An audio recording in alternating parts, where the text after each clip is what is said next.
Support for Are We There Yet comes from Space Beans Coffee, committed to fueling the daily journey from morning grogginess to the peak of productivity, offering a variety of brews, including Go for Launch, Dark Side of the Moon, Rocket to Mars, and more. Available at their Melbourne cafe or online at spacebeans.com.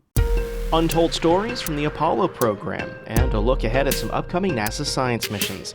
You're listening to Are We There Yet?, the radio show exploring space exploration. Hi, I'm Brendan Byrne. When we think about the first moon landing, we often think about Buzz Aldrin and Neil Armstrong hobbling across the moon and placing the American flag in lunar soil for the first time. But who are the people behind the scenes that helped them get there? We'll speak with Joanne Higgins about the podcast The Other Moonshot that explores the stories of 3 Black engineers and their contributions and struggles during the Apollo program. Then, 3 missions are launching this year that will help us understand our universe like never before. From studying our sun to mapping millions of galaxies, NASA is ready to explore the solar system and beyond. We'll speak with NASA's Denton Gibson about these launches, the mission's objectives, and what it takes to find rockets to bring these things into space. That's ahead on Are We There Yet? During the space race of the 1960s, all hands were on deck as NASA worked to send astronauts to the moon for the first time. Nearly 500,000 people were employed with jobs as scientists, engineers, researchers, and more. When Neil Armstrong and Buzz Aldrin did walk on the moon for the first time in 1969, it changed human space exploration forever. But who were the people behind the scenes that made it all possible? In her new podcast, The Other Moonshot, Joanne Higgins explores the untold stories of 3 Black engineers who contributed to the program, including their passions, struggles, and the discrimination they faced. For Black History Month, she spoke with our producer, Marian Summerall, about these men and why she decided to tell their stories in the first place. Joanne, welcome to the show. Thank you. I'm really excited to talk about this podcast. You hosted the podcast called The Other Moonshot, but it all began because of your godfather, and he told you some really interesting stories growing up, right?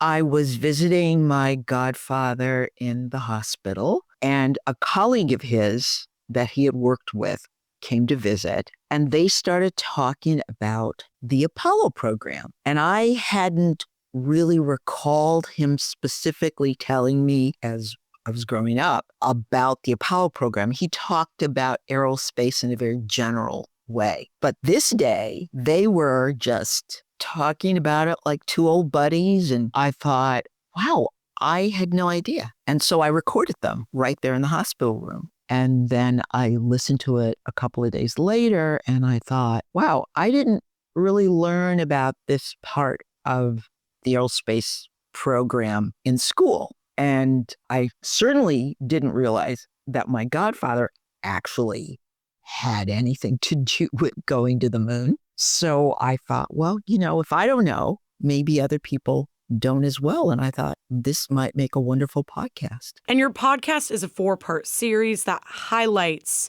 these men that contributed to the Apollo program. Tell me a little bit about these men. Well, my godfather, Charlie Cheatham, is the one who inspired me. He is now 95 years old, and he worked on the Apollo program. But the thing that was really fascinating about him for me is that he was one of the first Black engineers hired by North American Aviation at the time. And then he went on to work as an engineer when they started the Apollo program. What he worked on was configuration management, which is the setup we use for car parts, actually. Every part that goes on a car has like a serial number, and they really needed to develop this type of system with regard to the spacecraft, because when it often went up in the very beginning through research and development, it didn't come back down, or something happened. And so the way they would identify and troubleshoot and track things down was through configuration management. Nate Levert, who was also an engineer, who is featured on the podcast, worked on rocket propulsion. And it was just amazing the things that he was able to do, because when North American got the contract to build the Apollo, they didn't get any information. They got this piece of paper that said, get us as close to the vicinity of the moon as you can. There wasn't even this idea of landing. Then there was Shelby Jacobs. He was in charge of a lot of different things, but what he is the most known for is mounting a camera and getting photos of the curvature of Earth. One of the first photos that we got, where we actually saw, the Earth isn't flat. It's really round. You said you realized not only your godfather's contributions, but those of other Black engineers that have been overlooked and maybe left out in these topics when we talk about Apollo history. This was during a time where a lot of other things were going on, right? I'm sure they faced some struggles in their career, right? Yes. Well, coincidentally, this race to space was also very much a race about race, because it was right in the midst of the civil rights race that was going on all over the country, and specifically in Los Angeles at the time. So them working on the Apollo program, while just so exciting for them to be doing something so profound, the things they had to deal with on a day-to-day basis because of being men of color was not good for them. They faced a lot of discrimination. Their work was questioned. They did not get paid the same as their white colleagues. They had dossiers kept on them secretly. They couldn't all gather at the water cooler. They had this saying that you couldn't have more than 3 Black men at the water cooler at one time. So there were just a lot of really inhospitable things that they had to deal with in this very exciting, creative, innovative environment. The thing I also was fascinated by with regard to them was that because they're all different, the thing they really have in common is they were all Black men and they were all Black engineers. But the way they dealt with the discrimination was different. They all developed very different coping mechanisms to deal with it. And I found that probably one of the most fascinating aspects of their stories. What was it like to be interviewing these men and telling their stories and kind of highlighting this and highlighting their contributions? I had to convince at least 2 of them to tell their story. When I originally approached them, the response was, oh, that happened so long ago. No one's interested in hearing anything about what I did. So it took me a while to convince 2 of them to really tell me. Then when I got them to start talking about it, it was also very interesting because these men are engineers, and I'm convinced engineers think differently than some of us. You know, they just think about things differently, because in the beginning, trying to get them to talk about how they felt about some of the things that were happening seemed to be very challenging. But after several interviews, then they finally started talking about how these circumstances made them feel. And then I started hearing from their family members, who sometimes would sit in on the interviews, that these men had never, ever told them any of this information, that they went to work, they came home, but they did not share like any of these problems that they had in the workplace, or fear of quitting because the treatment was so bad. It was really kind of cathartic for me, and as I came to understand, for them as well. In your opinion, what persevered them to keep going, to not quit? Their passion. They all have that in common, and they had different passions personally, but their combined passion was they all wanted to be involved in something creative that had to do with space or aerospace or planes. My godfather actually wanted to be an architect. That didn't work out when he was young and went to school. It was suggested to him that he not pursue architecture because as a man of color, he wouldn't be able to travel and see different architectures in the world. So he went into the service and became interested in airplanes. That carried him. That passion carried him. Nate, from the time he was like 8 years old, he used to go to an airport close by where he lived and watch the planes take off. So he became fascinated with air travel. Shelby also, he went to school. He knew he wanted to be an engineer, but also was told when he was in school that he wouldn't be able to become an engineer because Black men didn't become engineers.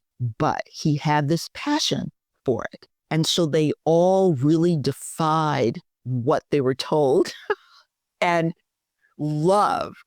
just really loved their jobs. I mean, I call them my own personal superheroes because they were heroic. And one of the reasons we call it the Other Moonshot is because what they had to deal with was the other part of the moonshot experience. And I don't think these men had the luxury of not choosing, or of caving. And all of these men were born during the Jim Crow period. So they understood prejudice and restrictions. So it's almost like that oppression just increased their drive and their dreams. Now that the series is out, I'm sure you've been able to touch base with them and connect with them. Tell me a little bit about their reactions of seeing their stories published so the world can hear their work and their legacy. What was their reaction? We had a listening session for them. And Nate, who gave me the most difficulty in getting him on board. I had to call him constantly. And actually Shelby is the one who really convinced him to share his story with me. So at the listening session, after it was over, I walked over to him and I said, "So Nate, you still think no one's interested in your story?" And he was tearful and he's like, "I was wrong." And that was it just made me feel so incredible and so grateful for them, because I think it really put them in touch with the fact that they did do something fabulous and something they loved. And Joanne, you described them as your personal heroes, right? With working on this podcast, you touched on that it was emotional, that it was a very rewarding experience. What's the overall message you want listeners to take away from your work and hearing the stories of these men? That our stories and our history often collide, in very positive ways. And when they do, they can just explode into like something incredible for all of us to absorb and take in and learn from. I learned so much, and I'm still learning, even as this process goes on. And these men learned that they're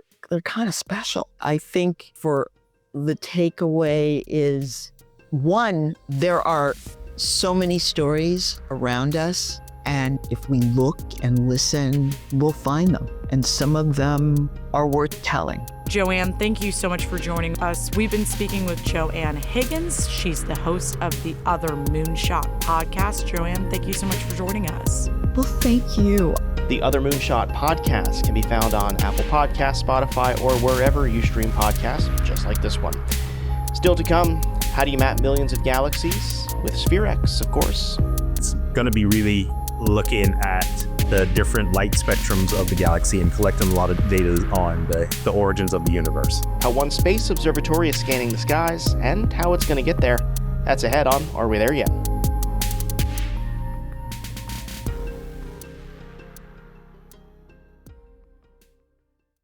You're listening to Are We There Yet? I'm Brendan Byrne. Are we about to get clobbered by an asteroid? While its chances of impact are slim, the asteroid 2024 YR4 is about the size of a football field, and if it did hit, the damage could be catastrophic. Hear more about the asteroid, its probability of hitting Earth, and how we track these things in the first place. That's next week on Are We There Yet? But for now, we're talking about space observatory satellites and other missions heading into orbit. From observing over 450 million galaxies to studying Earth's weather from space, NASA has several missions launching this year that will study our universe and solar system like never before. The missions are SphereX, IMAP, and Sentinel-6B. But to get these missions off the ground, prep is key. Here to talk more about these missions and how he helps get them into space is Denton Gibson. He's the launch director at NASA's Launch Services Program at the agency's Kennedy Space Center right here in Florida. Denton, welcome to the show. Thank you for having me. Thanks for talking to you. It's a very busy year for you as launch director with some pretty big missions. We're going to talk about a few of them here. First, let's talk about SphereX, which is launching soon. First of all, am I saying that acronym correctly? Yes, SphereX is the way we pronounce that acronym. Gotcha. So tell me about this mission. Yeah, that's funny. The acronym, the reason why we use the acronym, because the actual title of the mission is pretty long. It's the Spectrophotometer for the History of the Universe, Epoch of Reionization and Ice Explorers. SphereX is much better for me. Yeah, Thank so you. SphereX, that's why everybody just goes by that. Yeah, and basically what this mission is doing, it's going to be observing the galaxy and collecting data of over 450 million galaxies, along with more than 100 million stars in the Milky Way. And it's going to be really looking at the different light spectrums of the galaxy and collecting a lot of data on the origins of the universe. So that's one of the things it's going to be doing. When we launched that one, we actually launched it along with a secondary spacecraft called Punch. And what Punch is going to be doing, so actually 4 satellites about suitcase size that will work together to produce images of the inner solar system around the clock. And it's really going to be looking at the sun's corona and the heliosphere, which is that magnetic bubble around the Earth. So very cool satellites we have. One of them is really looking at the galaxy, and the other one is focusing more on the sun and our solar system and the corona effects coming from the sun. So it's 2 very, very good missions that we'll be launching out of Vandenberg Space Force Base in California on the 27th of February. Denton, was that by design that SphereX and Punch would be flying together, or did it just so happen that one payload was going to a place where the other one could hitch a ride to? One of the big things the Launch Services Program does is we find rides for our NASA spacecraft.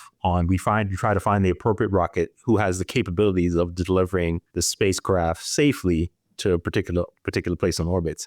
Particularly for SphereX, the rocket that we found for it, which was the Falcon 9, and we went through a competitive procurement process, had excess capability that would enable a secondary spacecraft, like the 4 Punch spacecrafts that we have. And we on our team work diligently to make sure that the SphereX spacecraft can fly safely on the Falcon 9 and work through all that integration, as well as being able to incorporate the 4 secondary Punch spacecraft. So in essence, yeah, it's a little bit of both. One, that SphereX is going to a particular location in space and had the excess capability, but we also work hard to make sure that we can use that excess performance on the Falcon 9 to launch smaller secondary payloads. Not to simplify the work that you do, but you're essentially a solar system travel agent, it seems. Yeah, that is part of it, yes. But not only are we a travel agent, we ensure that their ride is safe and successful. So SphereX is heading to a low Earth sun synchronous orbit. Tell me a bit about what job the Falcon 9 rocket has to do to make sure that this satellite gets to where it needs to be so that it can take these images that we can see the history of the universe. So the first major thing the Falcon 9 does is you got to make sure we have to fight gravity, right? And that's one of the hardest parts of the job is getting up out of the Earth atmosphere. Falcon 9 has the performance to do it. And that was the first major thing it does. It gets it up out of the Earth's atmosphere. And as the Falcon is flying through the atmosphere, one of the things it has to do is really protect the spacecraft. So inside of the payload fairing, it really protects it from those from the atmosphere as it's traveling to upwards of 17,000 miles an hour. It's protected from those aerodynamic forces as it's going through the atmosphere. In addition to that, it also has to keep it within a particular thermal range in terms of the heating as you fly through the atmosphere, and keep it within a certain temperature range. And a rocket flight can be a little rough sometimes. So that's the other thing the Falcon 9 has done a good job of keeping the environments for which the spacecraft is. need to be able to survive, the Falcon 9 has the capability of doing that. And that's one thing we make sure that it does. But once it gets up out of the atmosphere, it has to deliver it in a very precise orbit. And particularly for this SphereX spacecraft, it doesn't have its own propulsion system like most spacecraft does. So we had to make sure that we had to find a rocket that is capable of delivering it in a very precise orbit. And we had to design a trajectory to make sure that SphereX gets exactly where it needs to be, because it doesn't have its own propulsion system. So we, as a part of our job, was we ensuring that the flight trajectory is designed correctly, and that the Falcon 9 also has the capability, and ensure that it does that well enough to get SphereX exactly where it needs to be.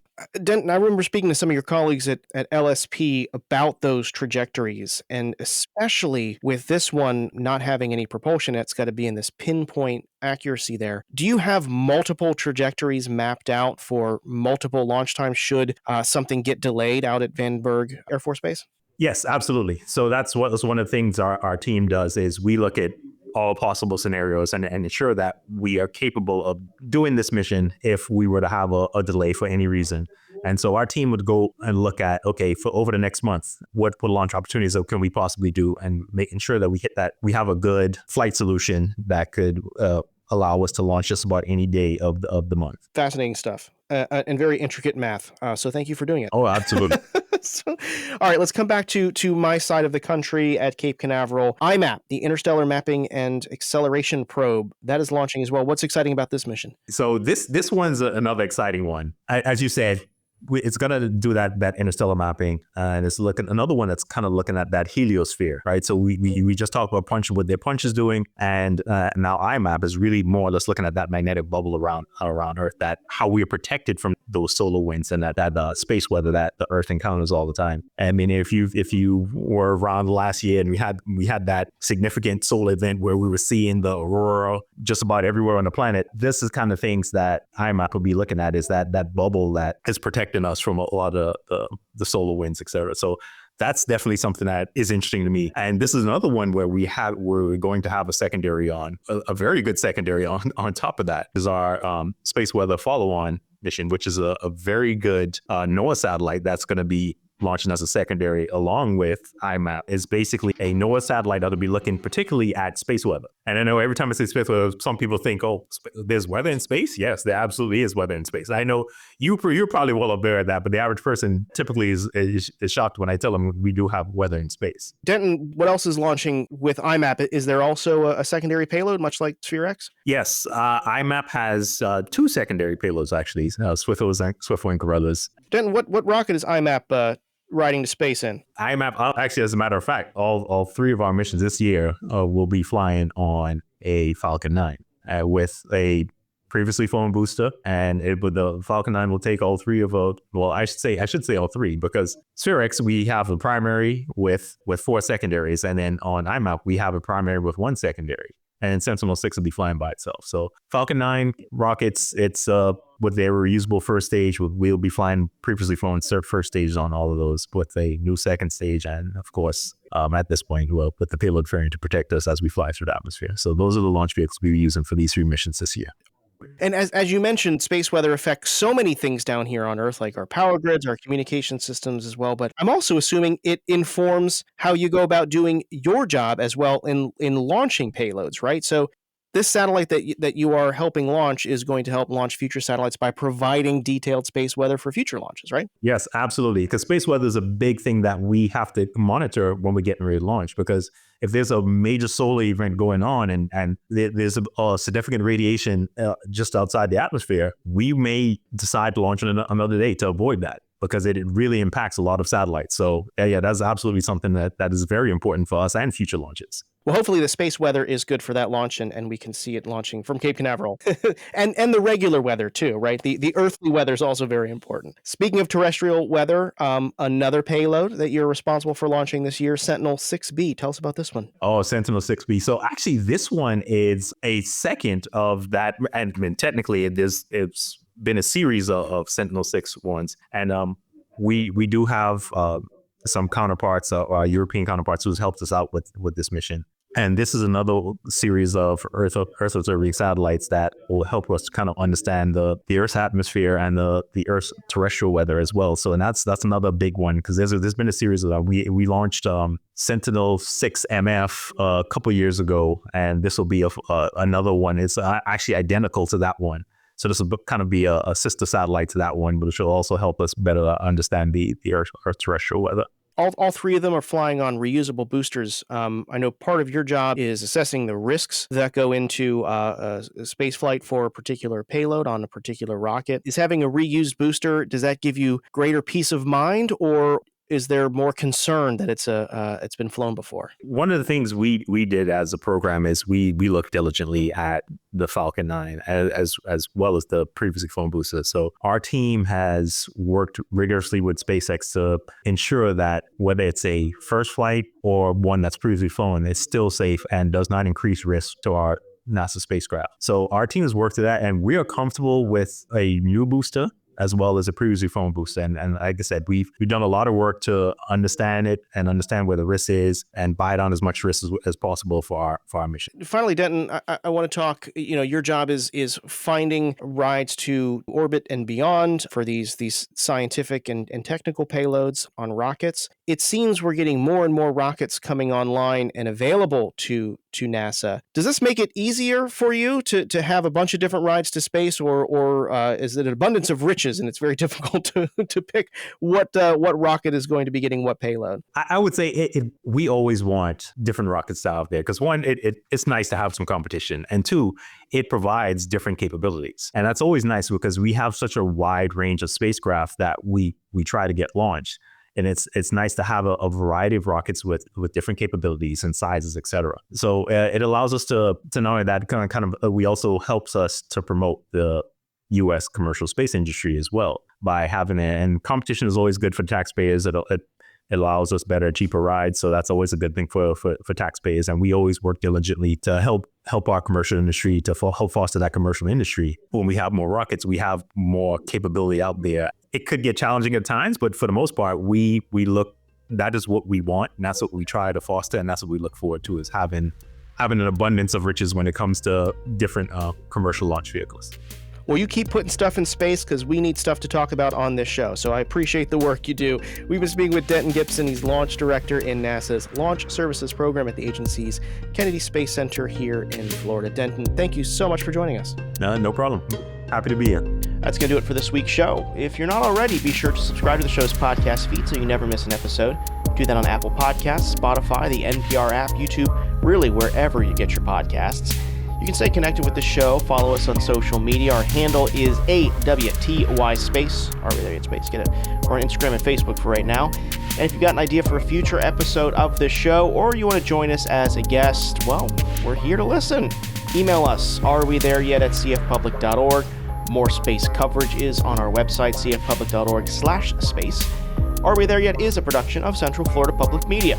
Our producer is Marion Summerall. Our intern is Allison Castillo. Editorial guidance from LaToya Dennis.